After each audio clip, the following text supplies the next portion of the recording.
Your Father, the dimensionally greater you, has ways and means you know not of. Accept his wisdom. Feel your desire is fulfilled. Then allow your Father to give it to you. The present one may be promoted to a higher position or marry a man of great wealth and give up her job. She may come into a great deal of money or choose to move to another state. Many people say they want to work, but I question that seriously. They want security and conditioned security on a job. But I really do not think the average girl truly wants to get up in the morning and go to work.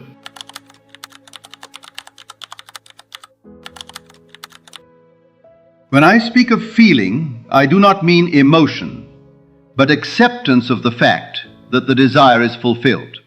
Feeling grateful, fulfilled, or thankful, it is easy to say, "Thank you. Isn't it wonderful?" Or, "It is finished." When you get into the state of thankfulness, you can either awaken knowing it is done, or fall asleep in the feeling of the wish fulfilled.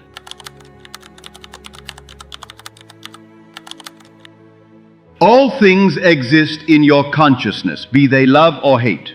Nothing comes from without. The hills to which you look for help are those of an inner range. Your feelings of love, hate, or indifference all spring from your own consciousness. You are infinitely greater than you could ever conceive yourself to be.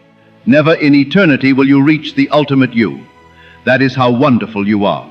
Love is not a product of you, you are love. For that is what God is, and God's name is I Am, the very name you call yourself before you make the claim as to the state you are now in.